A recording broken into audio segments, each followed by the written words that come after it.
Un hombre, un artista y una leyenda. Tenemos a Manuel Viola, que utilizando palabras de Vicente Aguilera, es el Viola de la voz cascada y de la blanqueada pelambre de profeta iluminado, el Viola lívido, despistado y anárquico, un mito de carne y hueso. Esa mitología no se desvanece ni se esfuma, sino que se concreta en colores, se hace visible, se vuelve comunicativa y se llena de elocuencia.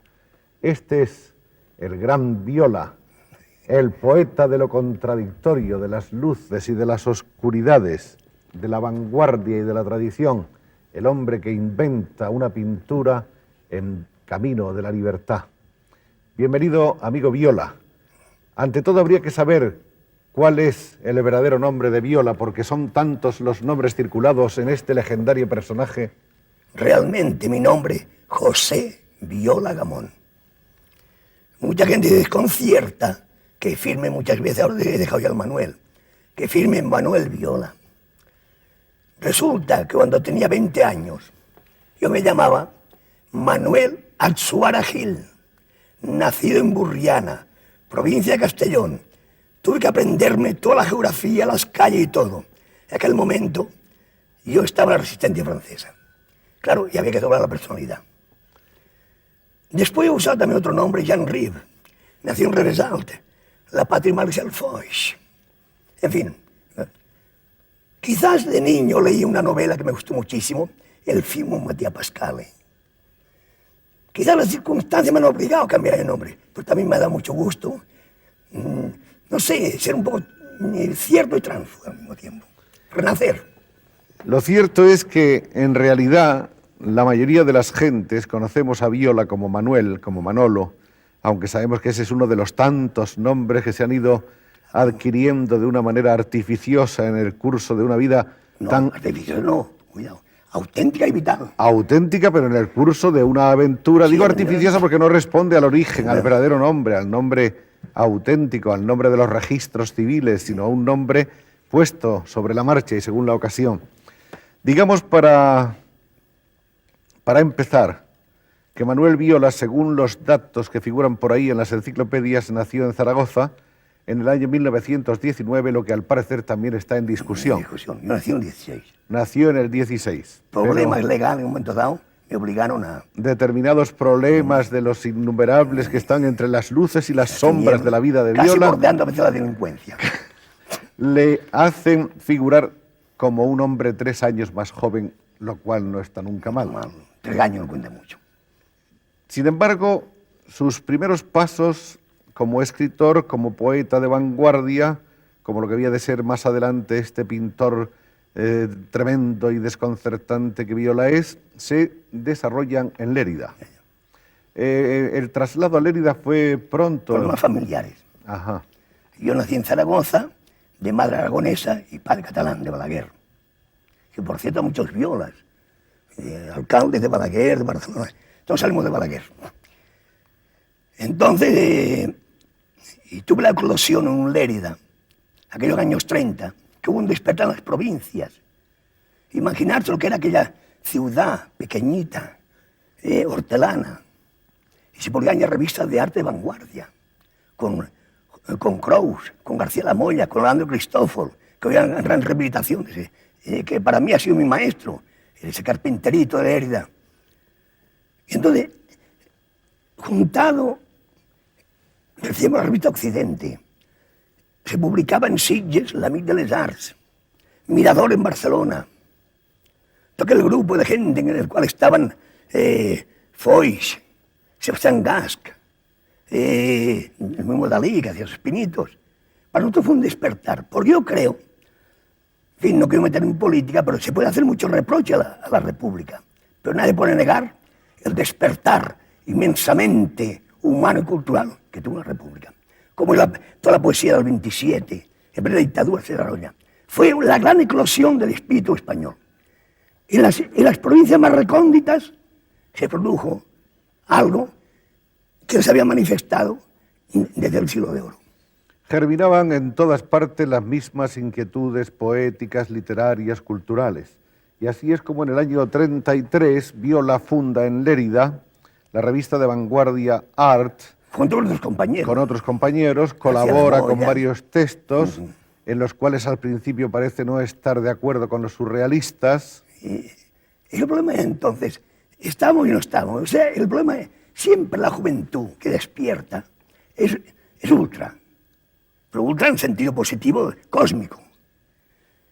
Entonces el problema era estar disconforme con todo, crear algo, o sea, el problema creativo. Y en aquel momento, pues, nosotros no estamos de acuerdo con la ortodoxia surrealista. Porque creemos que podía haber un surrealismo local, casi provincial, casi departamental, casi municipal. Vamos a ver, Viola, ¿cómo eran tus padres? ¿A qué se dedicaban? ¿Cómo era su estatus Pues, económico? el estatus, por parte de madre, una estación pues, muy pobre, arrabalera. Por parte de mi padre, pues un hombre mesocrático, campesino que emigró a Argentina, que volvió con cierto dinerito. ¿No has tenido nunca vocación de alcalde de Barcelona? No. Cuidado, a Joaquín, a Quinito, le tengo discrepo en todas sus opiniones, pero tengo un profundo cariño porque para mí se ha portado como un compañero. Es que además el amor no tiene nada que ver con lo otro. Bueno, parece ser que hay un personaje que ha citado hace unos momentos en el curso de sus primeras palabras, nuestro amigo Viola, que es un personaje que era un ebanista y que influía de una manera decisiva en esa vocación, en ese entusiasmo por las artes. Claro, para mí fue un despertar, porque ese hombre, de una formación cultural muy limitada, no era analfabeto, pero en fin, casi analfabeto. Este hombre que cogía materiales, que trabajaba. Entonces yo comprendí que el artista, no el sentido artista como el cupete, sino auténtico, la vocación esa interior. Ese hombre, en su pequeño rincón, con sus pequeños límites de vida, de economía, todo eso, creaba obras maravillosas. Y para mí fue el gran incentivo. ¿Qué hacía? ¿Le esculpía Un escultor. Tallaba madera. Ten en cuenta que cuando vio la retrospectiva al surrealismo, Sí. tanto en Madrid como en Barcelona, él figura por un alfabético, pero también figura por sus obras. Son sorprendentes. Tú fíjate, esta obra está hecha del año 33. ¿Y esta es de él? ¿Sí? Tú fíjate aquí. Vamos a mostrarla. Este es un Cristófol, de ese ebanista que fue el primer maestro. Tú fíjate ahora. Deja que la vean un momentito, a ver, por favor. ¿Sí? ¿Ahora? Tú fíjate ahora. Un uso y un nuevo. Porque eran sus mitos de la casita de Balaguer, que torcía los calcetines su abuelo, su madre, y el uso que la rueca. Fíjate qué escultura formidable. Que claro, hoy eso circula las calles, pero hacerlo el año 33 es importante. De manera que él fue para ti un... Para mí fue el incentivo. Si este hombre, en su limitación, es capaz de hacer eso, y yo que tengo una formación cultural, que tengo bachillerato, que voy a ingresar en la Universidad de Barcelona, en Filosofía y Letras, digo, yo tengo que hacer más que él. Para mí fue el incentivo. Los primeros versos de Viola, ¿cómo eran? Pues mira, había una influencia de entonces, que era muy chaval, pues el problema del lorquianismo, ciertos, en fin, todo lo que circuló la generación del 27. Pero sobre todo, había dos poemas marginados que no me interesaban mucho, que eran para mí esenciales, que eran Larrea y Vicente Aleixandre, que considero que han sido grandes surrealistas españoles. Yo he conseguido uno de los viejos poemas de Viola. Qué vergüenza, no me acuerdo bien. Vamos a atrevernos a hacer una revisión hacia distancia. Ay, por Dios. A ver, ahí. En la escupidera del sol donde baila la muerte con cintas de color y risa de persianas y tacones de charol, el vino tinto del aire se riza en un desnudo esqueleto de caballo. Las cerezas estallan angustiadas y los naranjos se abalanzan en el mar. Entre níquel y cristal 3 trigos brotan de un clavel. En la luna fría derrama sangre un hocico. En fin. ¿Te reencuentras ahí o no? Sí, pero date cuenta, porque aquí muchos lugares como el lorquiano. Era un poema infantil, era una proyección, era la divulgación que hacíamos en provincia de algo esencial que se hacía en el centro. Digamos que estos poemas de Viola están escritos cuando está entre los 13 y los 14 años, y ahí se nota ya la influencia de esa poesía que anda caminos del ultraísmo y del andalucismo. Bien, Barcelona, 1934, famosa creación del grupo Adlan. Y yo no fue creado el grupo Adlan existía, que eran señores muy importantes. El más importante era que habría que hacer un homenaje, que se ha hecho ya en Barcelona, y que quiero reiterar, a Prats, el sombrerero. El sombrerero inolvidable. Inolvidable. Un hombre que en su dandismo casi, podríamos decir, anglófilo era. En la calle Fernando, que ponía aquel sombrerito estilizado, solo un sombrero, y llegabas y entrabas y veías Max Dern, unos miros preciosos, en época que nadie hacía caso de esas cosas. Sí, sí. Fue un gran dandy, un gran hombre de espíritu. Y después estaba Miró, pues siempre ese hombre inmenso que está entre la escuela maternal y el genio, y que nunca abandonaba al niño, eso es lo precioso, Miró. Pues nunca no abandonaron pues, su infancia, su territorio, lo que ha desteñido la infancia. Estaba el gran poeta, eximio poeta, J.B. Foix, que, en fin, yo creo que merecía un premio Nobel, junto que al otro catalán, dime el nombre, que me falla ahora, Salvador Espriu. Bien, hay después un paréntesis en las notas biográficas que están por ahí en todos los catálogos de las exposiciones innumerables de Viola. Ese paréntesis corresponde a los años de nuestra guerra. Y la primera noticia que aparece después de Viola, que me imagino que ha combatido o ha estado de alguna manera presente en la contienda y que tuvo que irse con los vencidos a través de la frontera, es la llegada a Francia en 1939. ¿Qué pasa en Francia? Pues gracias a que hablaba el catalán y los pequeños conocimientos que tenía francés, conseguí llegar hasta Toulouse. Porque había una orden de reunir a los chavales, que había un grupo de pilotos de caza, de los Moscas, que íbamos a regresar al frente de Madrid. Claro, cuando se es joven uno cree todo.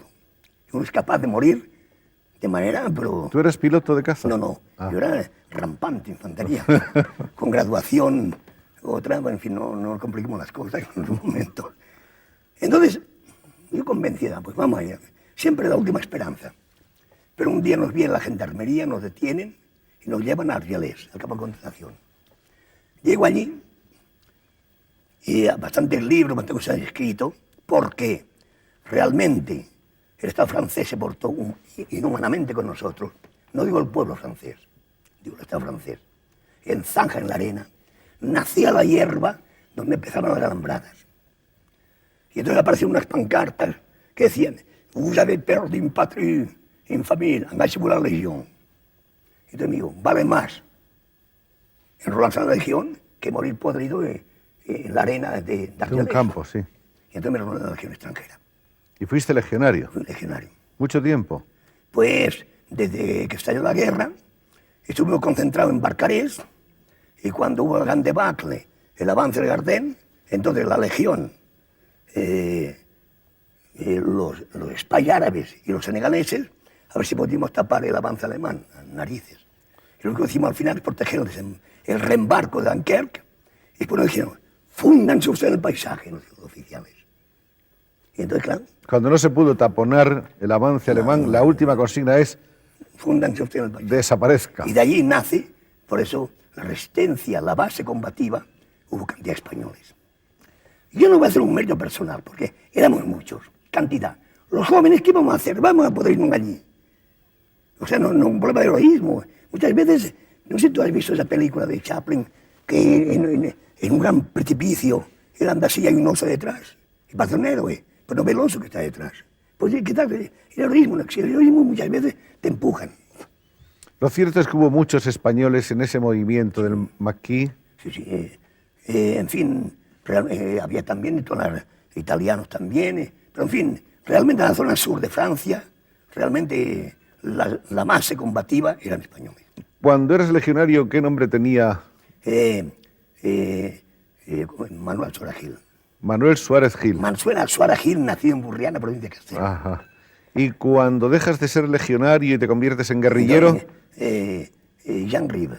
Eres Jean Rive de guerrillero. Tenía un problema, aunque dominaba el francés, pero me quedaba un acento raro, que en el fondo es un poco el acento de Perpiñán.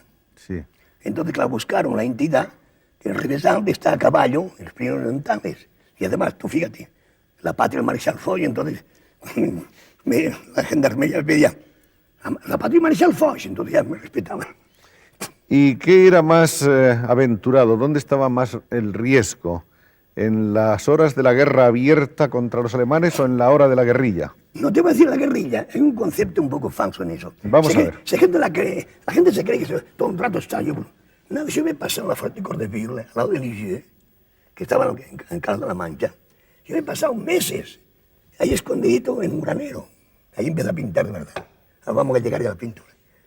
La gente no se cree que muchas veces esa cosa, la resistencia, igual siente moral y estar allí disponible, que está allí tan dejado perdido, usted tan día era eso, y no recibe noticias. El problema es pertenecer a algo y permanecer, y sin mando ninguno, y conservar esa ley.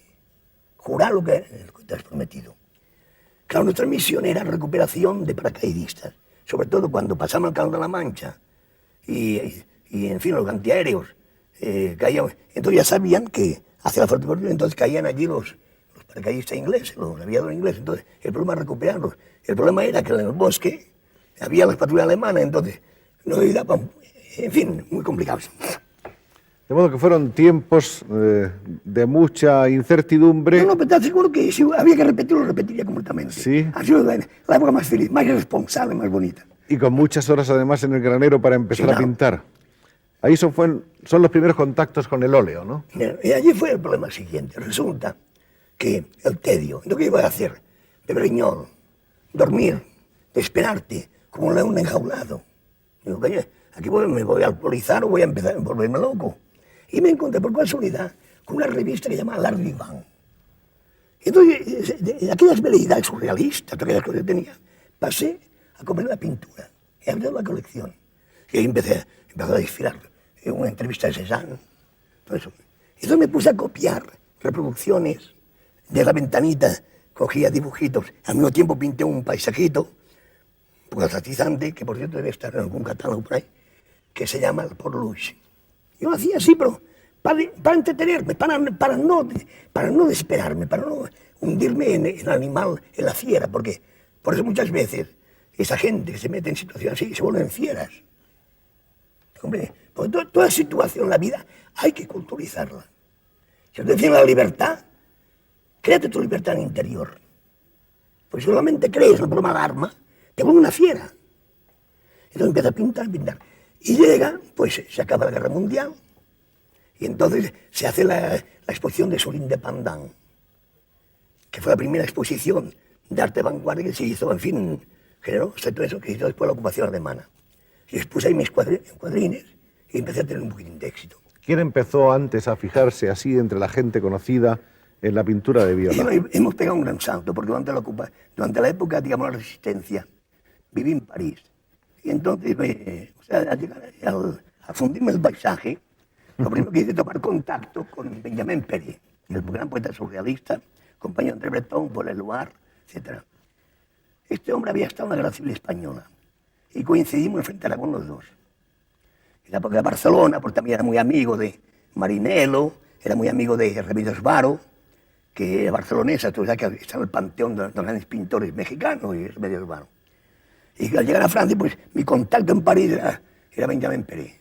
Entonces entré en contacto con Don Amar, entonces la compañía de Don Pablo Ruiz Picasso, Don Pablo del Mundo, que me llamo yo. Y entonces llegué hasta a ser un poco botones. ¿De Picasso? Sí, el mío recado.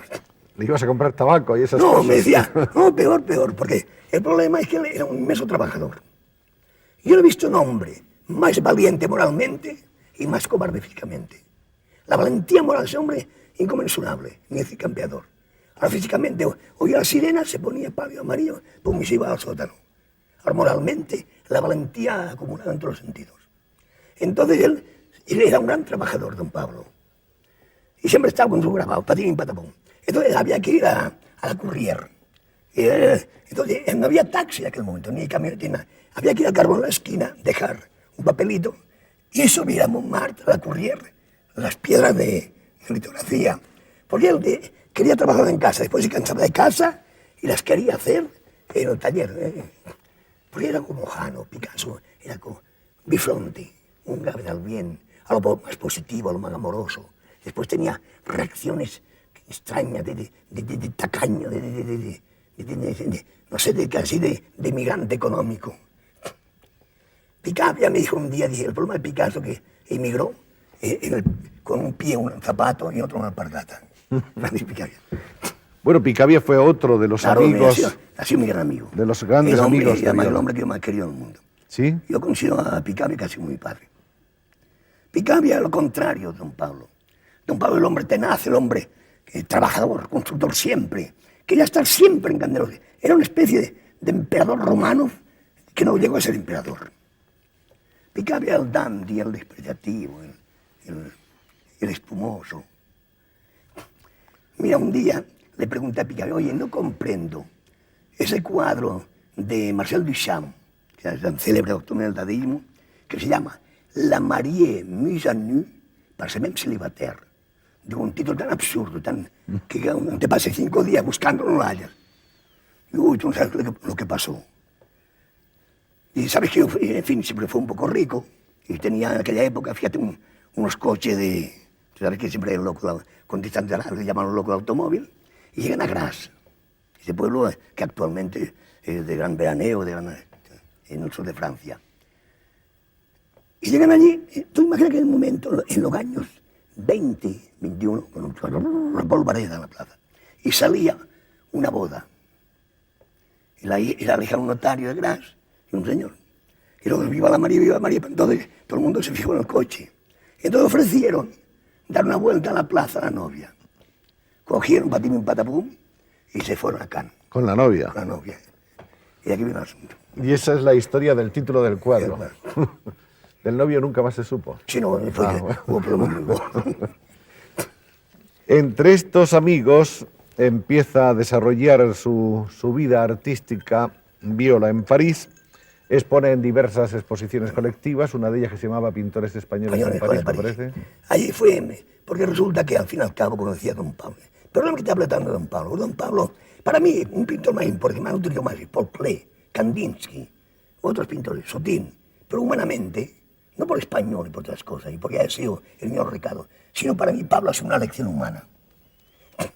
Y entonces pues me junté, y estaba muy metido con la vanguardia francesa, pero empiezan Española Escuela de París, y entonces fuimos a Praga, y entonces la gran amistad que tuve con Clavé, del cual me sirvió mucho su amistad y conocimiento, porque él tenía yo no había hecho ninguna escuela de arte, pero realmente que aprendió por los materiales, tratar materias, usar también de materiales industriales, entonces fue Antonio Clavé. Que es sin duda alguna uno de los grandes pintores Grandes españoles. pintores, digan lo que digan. Se le discute mucho, sin embargo. Bueno, sí, porque claro, hay una pintura amable, es bonito, pero hay también que hay cerceísmo siempre. Yo considero a Clavé, pues, un pintor esencial. Hay después un periodo que es a partir de 1949, que Viola regresa a España y se queda quieto y sus pinceles enmudecen. Entonces, yo oí que el primer sueco que llegó a España fui yo, después de la guerra. A tal punto, tú imagínate, en aquel ambiente barcelonés, europeo, todo eso. Entonces me vengo a Madrid. Porque claro, fue una desilusión grandísima en Barcelona. Yo fui a buscar a amigos que había conocido anteriormente. Ay, Dios mío, cómo se parecía un diablo. Todo el mundo muy bien, claro. Debía ser la moza del miedo, no sé.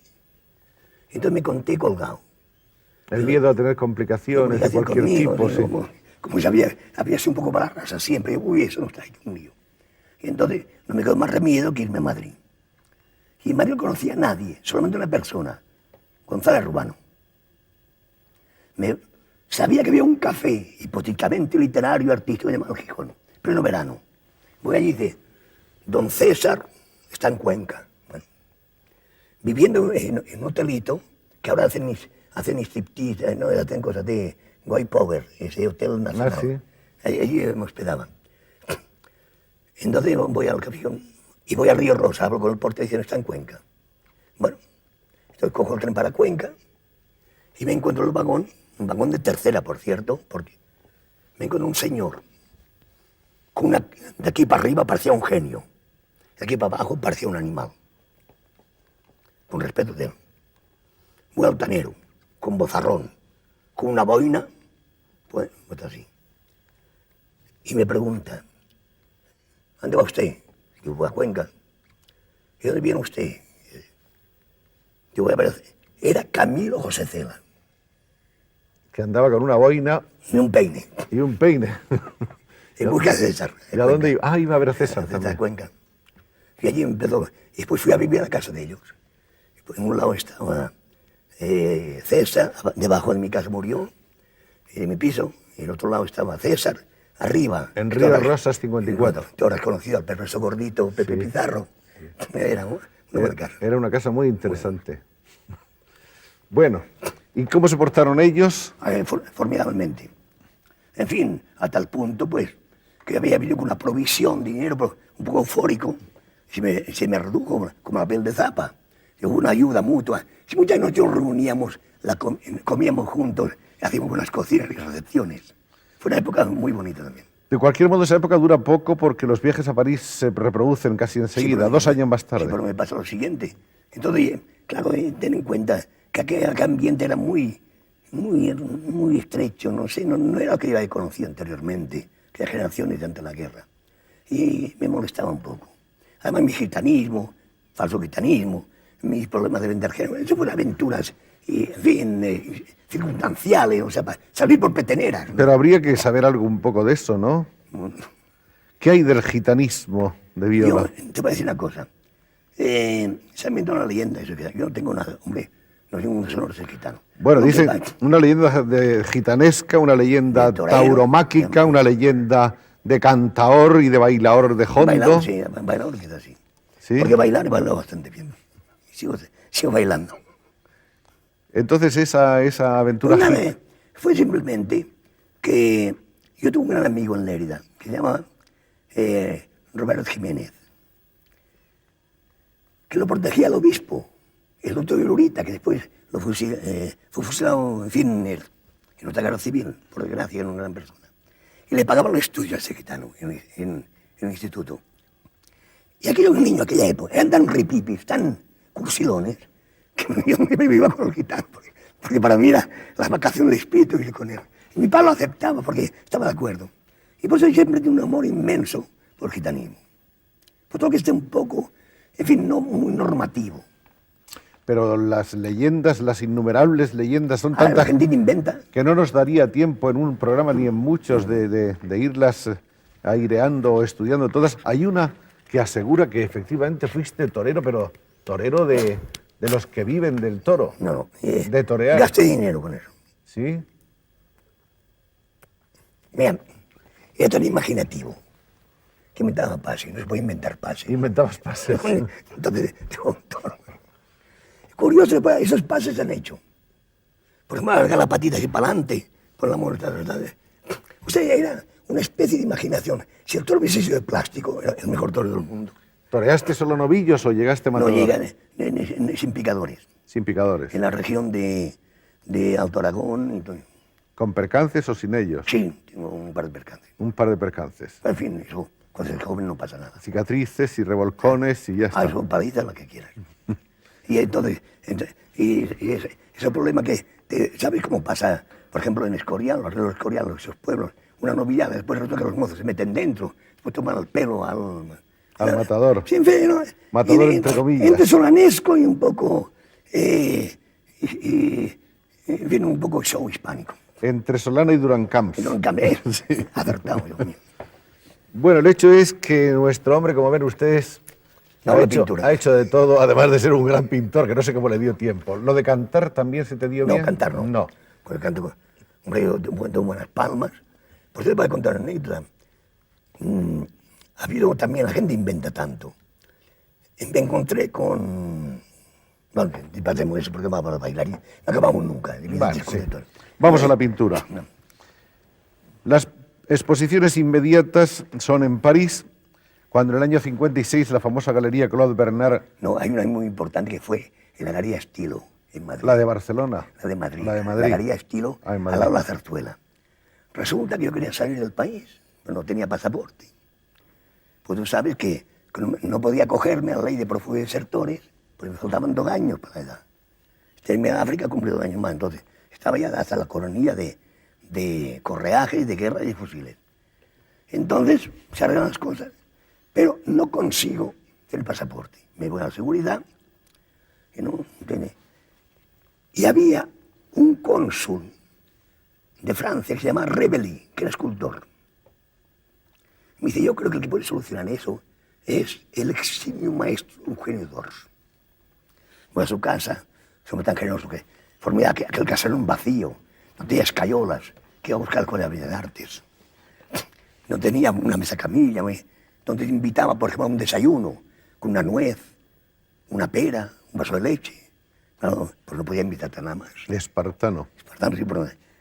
Y entonces me dice, usted es pintor maestro. Pues yo, viejo maestro, soy joven maestro. El día que usted exponga, voy a inaugurar la exposición. Me fue de perlas. El gordo Pepe Pizarro, en el Alcázar, a toda página, viejo maestro, joven maestro. Me fui con un recorte de prensa a la seguridad y me dieron el pasaporte.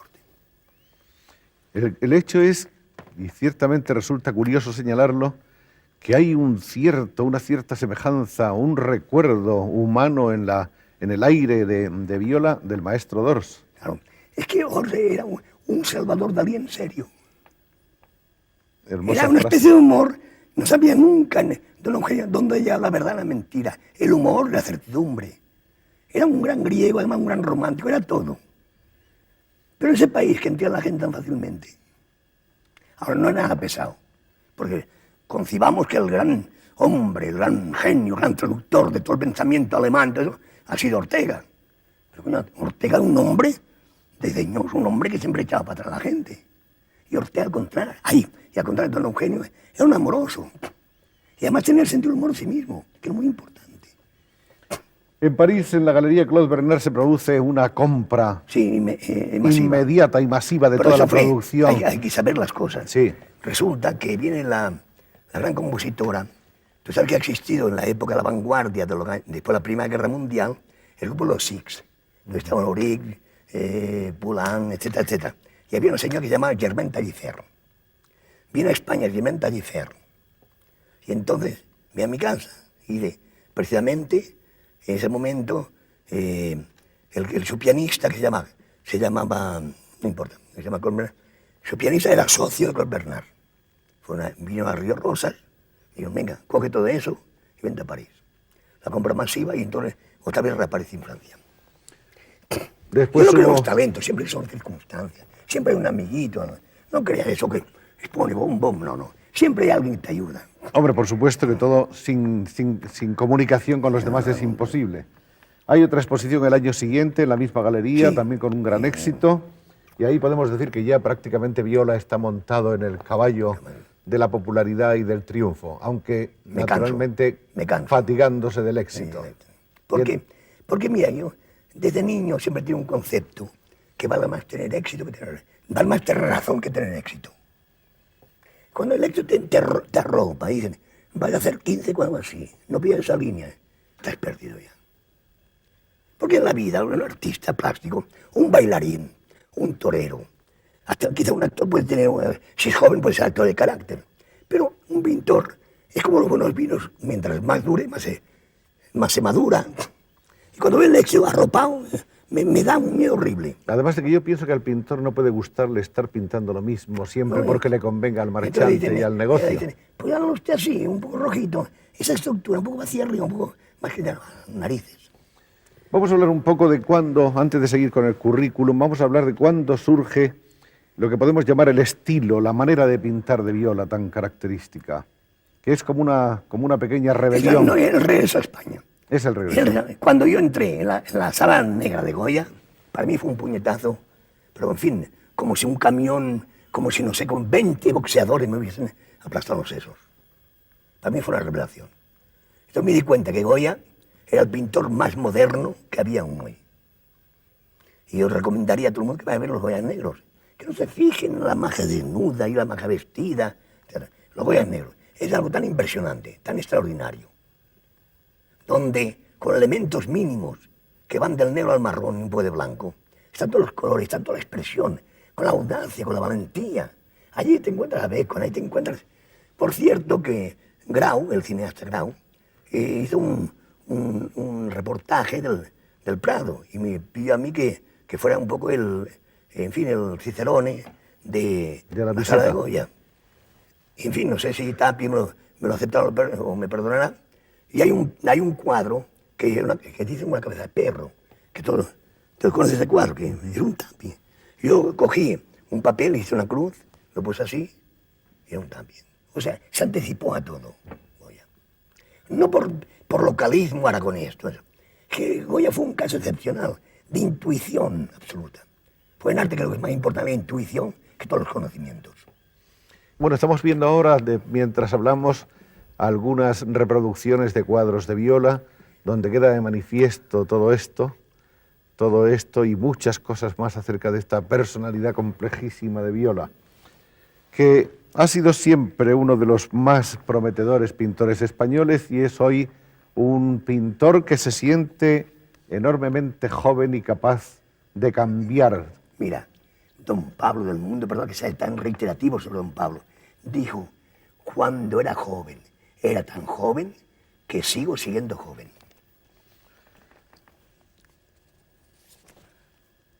Hay un informalismo, por así decirlo, al que está adscrito. No, yo creo que no hay contrasentido informal, no hay. Una informal puede ser conducta humana. Ahora, en estética, o digamos en plasticidad, incluso no puede haber informalismo. Porque cualquier cosa tiene una forma. Ahora, lo que pasa es que la gente ha confundido forma con geometría. O forma con marcar el paso. De manera de comprender que una mancha puede ser una forma. Yo tenía en alguna parte reseñado un texto de alguno de los críticos, de las varias notas que he tomado por aquí, un crítico que hice sobre la pintura de Viola, por ejemplo, que es una búsqueda que consiste fundamentalmente en restituir la realidad a partir del hecho mismo de vivir. Sí, claro. Pues más importante la vida que el arte. Eso es fundamental. Si tú no nutres tu arte con tu propia vida, entonces que eres un decorador cualquiera. Y que todo esto parte de una vivencia. De una vivencia.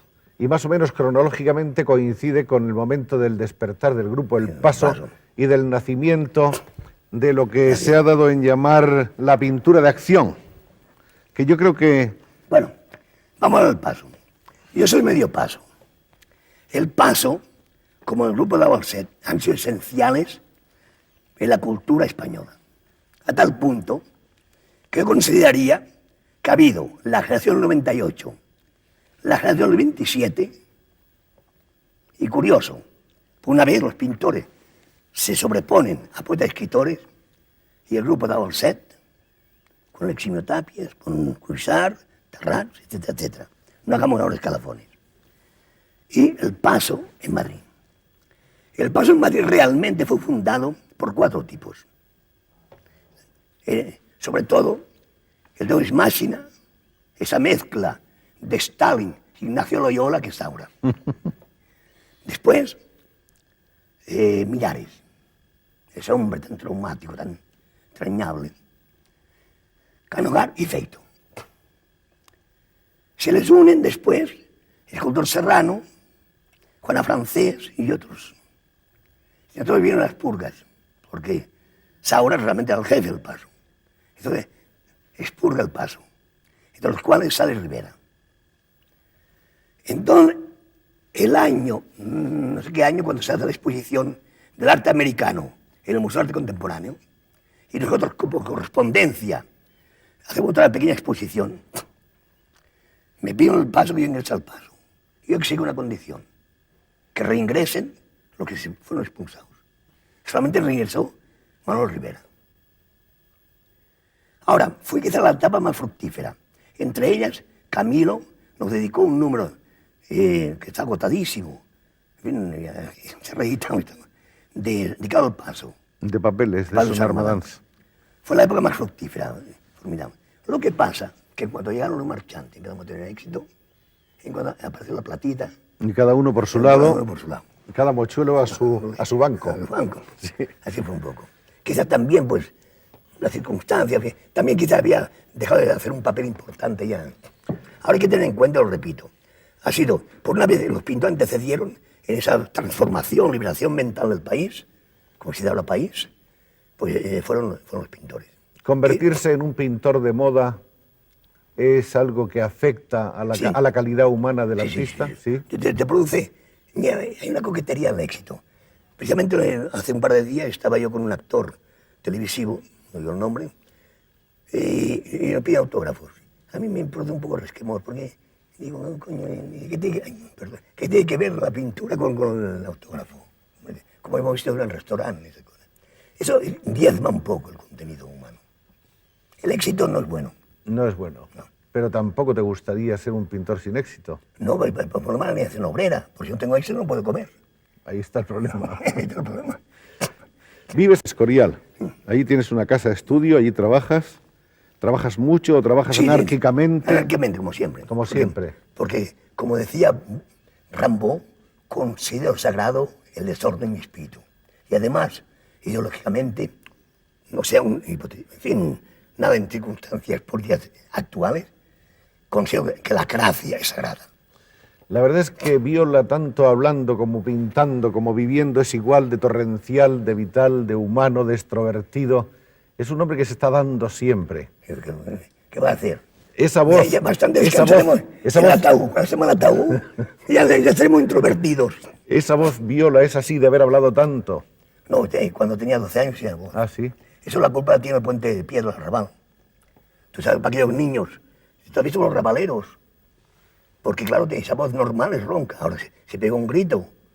¿Sabes que había una vez una especie de modulaciones para doblar una secuencia de Hitler? Dice yo de Hitler, tiene una voz metal, y se pongo a gritar, sería horrible. Claro, no, eso no podemos hacerlo ahora, debe ser el programa ese... Hiciste de Hitler en una película. No, doblé un poco la voz, así, unos gritos. Tengo una voz metálica cuando grito. Alguna vez has hecho también pinitos de actor en televisión y en el Sí. cine, ¿no? Según parece, va a aparecer en enero los bandoleros ahí. Ah, sí. Una droga. Por amistad, sí. No, no, pero eso es un signo evidente de juventud. Eso quiere decir que las enciclopedias no están equivocadas por defecto, sino por exceso. Y que en vez de decir Viola nació en 1919, en lugar de haber nacido en 1916, tendrían que decir debían decir nació en 1970, porque se está proyectando un nuevo Viola que hacia dónde va, porque así queremos Hacia saber la libertad un poco, siempre. Siempre hacia la Yo te libertad. voy a hacer el meeting que han hecho muchos en tu emisión. Pero creo esencialmente que la base esencial del ser humano en arte, en todo, es el sentido ecuánime, profundo de la libertad. Quien tenga el sentido de la libertad siempre será joven. Bueno, la verdad es que aquí yo no sé si ha habido algún meeting que otro, es probable, pero de lo que se trata es de que cada uno se explique a su manera. No digo nada. Porque la única manera de que os conozcamos es escucharos diciendo todas vuestras verdades. Si yo pudiera ahora te lanzaría un meeting, no lo hago. No, eso lo dejamos para otro Otra lugar. cosa. Este es el gran Viola, el hombre de los muchos nombres y de las múltiples leyendas, algunas de las cuales han sido aquí desveladas en la medida de lo que la discreción aconseja.